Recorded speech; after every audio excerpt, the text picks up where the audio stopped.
Abawagizi ba Lord Mayor wa Kampala Erias Lukwago enkoko bagikutte mumwa okweyiwa ku kitebe ky'ekibiina ki People's Front for Freedom okumwaniriza nga yeesowolayo okuddamu nate okuvuganya ku kifo ky'obwa Lord Mayor. Erias Lukwago okwesowolayo okuvuganya ekisanja ekyokuna atuukidde mu mizira na nduulu ey'oluleekereeke. Abamu ku bakulembeze mu kibiina kino batandise na kwogera ku nkizo Erias Lukwago gy'alina ku banne bavuganya nabo ku kifo kino. Oyinza otya okubeera omukulembeze ng'oyagala kulwanyisa baavu mu kifo ky'okulwanyisa obwavu? Erias Lukwago yekka yalwanirira abaavu babeerewo n'abagagga babeerewo. Nganze omuntu atambuddeko n'entunulira ababeesimbyewo bansonyiwe ne tewali agira ki asaanira. His agenda is an agenda that serves the interests of this country. His agenda is an agenda that serves the people of Kampala. And I can tell you that under his leadership, most of the times the Lord Mayor didn't take us where we wanted to go. He took us where we ought to go. Oluvannyuma lwa Lukwago okutegeeza nga bw'agenda okuddamu okuvuganya ku kifo kino, ayanjulidde abawagizi be by'agenda okukolera ekibuga Kampala singa baddamu okumwesiga ne bamuyiira akalulu mu kulonda kw'omwaka ogujja. Ekisanja kino ekiddako essira lya kuteeka mu nkola pulaani zino.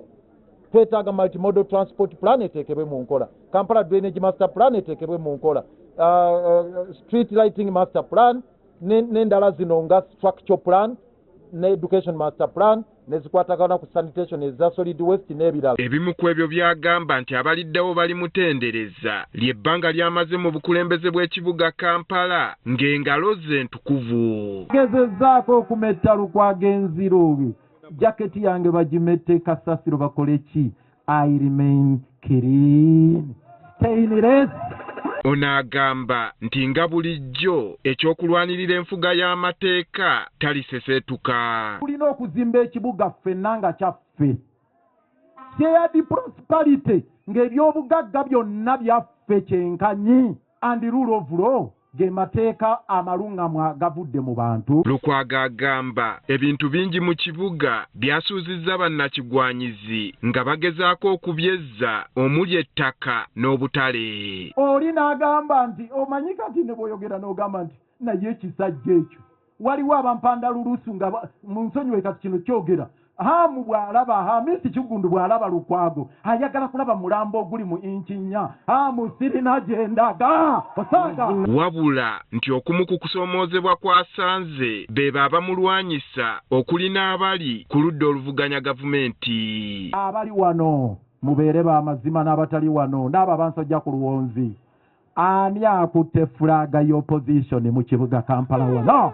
Lukwago. Mu ngeri y'emu abamu ku bannakibiina ki National Unity Platform abataaweereddwa bendera ya kibiina kino ku mutendera gwa gavumenti ez'ebitundu baddukidde mu kibiina ki PFF. Kwasa enkofiira eno kwambaze okukuleetera memba omujugu wa PFF. Ku bano mwe mubadde ne mmeeya wa Kira Julius Mutebi ng'onazze ne banne bwe batakkiriziganyizza na byasaliddwawo ekibadde ekibiina kyabwe kinuupu. Ebyantuukako abaaliwo mwabiraba mu bbanga eritali lyewala gwali mwezi gwa kusatu nga tuli mu kalulu k'ekawembe. Naye nze gwe baakuba engalo zino zonna baayunga nnyungi naye nga zaali mmenya. Buli kimu kyendowooza kye mbadde nsobola okukolera ekibiina kyange nkikoze. Byonna bye nsobola bw'ogendako ekira tumukyusizza. Nze mbadde nsaba nti tumaleyo naye tebampadde mukisa ogwo.